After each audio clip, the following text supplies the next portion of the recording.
Hello students, welcome to my channel. Here I am with another questions, numerical or science numerical for class 9.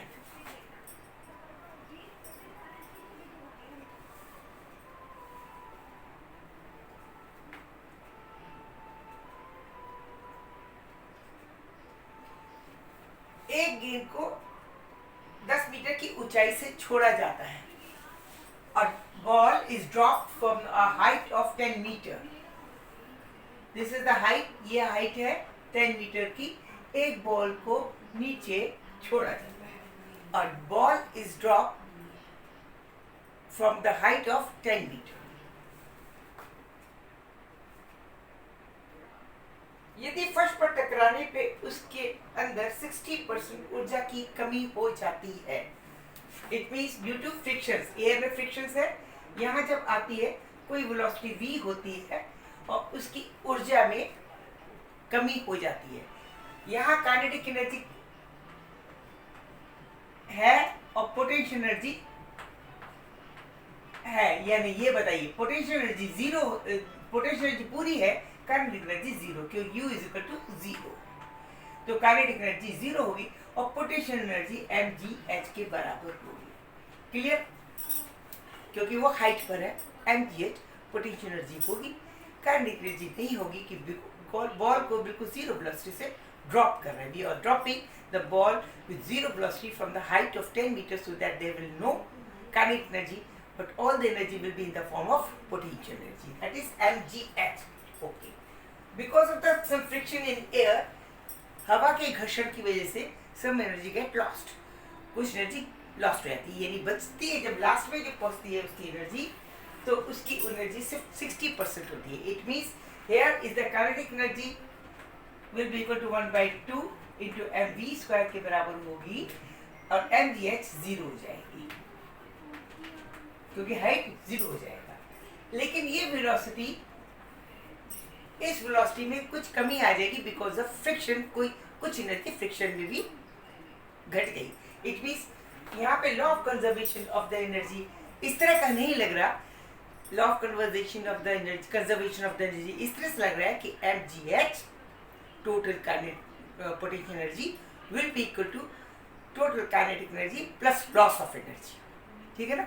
तो kinetic energy will be the remaining, because 60% घट जाती है. It means this kinetic energy will B, ये kinetic energy इसकी 40% ही होगी क्योंकि 60% loss हो जाती है.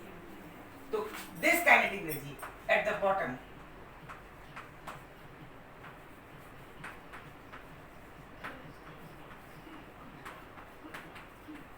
this will be 40%, 40 upon 100% of mgh.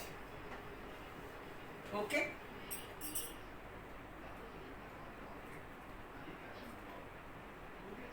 अब इस एनर्जी की वजह से ये वापस कुछ ऊपर उछलेगी तो वो कितनी हाइट पे पहुंचेगी. तो हमें क्या करना पड़ेगा, सबसे पहले इस 40% ऑफ द mgh से इसकी वेलोसिटी निकालनी पड़ेगी. ठीक है, वेलोसिटी निकालिए तो कितना होगा, 40% of 1000 into mgh. m was equal to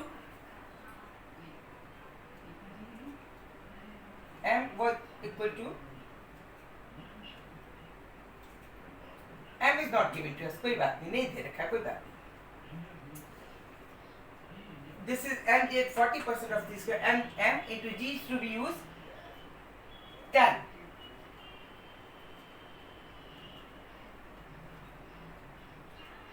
जी भी ऐसे रहते हैं, m into G into H into 10.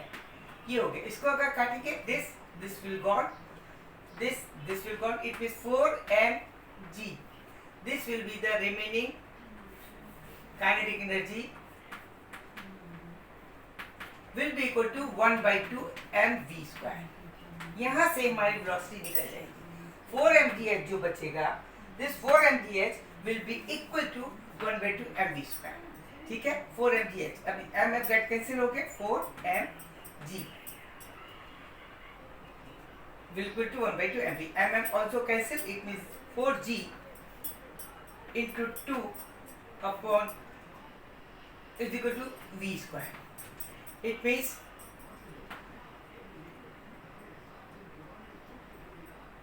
g root to,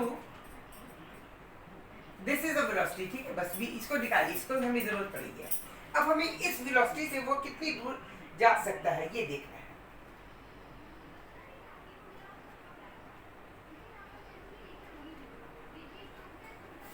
अब कितनी ऊंची से जाएगा ये देखना है। ओके, तो v square is equal to u square plus 2gh, ये देखना है। इसमें v स्क्वायर जाएगा, सेकंड पोर्शन ये टकराई बॉडी से, फिर ऊपर जा रही है। तो यहाँ पे अब v की वैल्यू ये है, v स्क्वायर की वैल्यू ये वाली वैल्यू जो है वो इनिशियल वेलोसिटी हो जाएगी और यहाँ पे 0 हो जाएगी। तो ये वाली इनिशियल वेलोसिटी ये हो गई, ये 0 हो गई।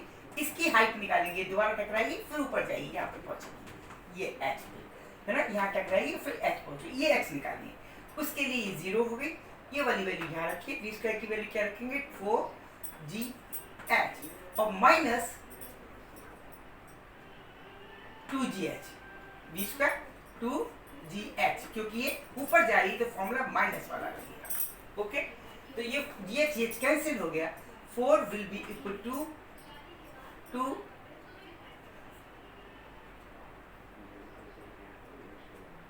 ये एक्सटेंड था, adjust 2 h will be equal to h dash will be equal to 4gh upon 2 g, then this will be h dash, 2g cancel, that is 4 into h, 4 into h was equal to 10, it means 40, sorry ये कुछ ये अच्छा question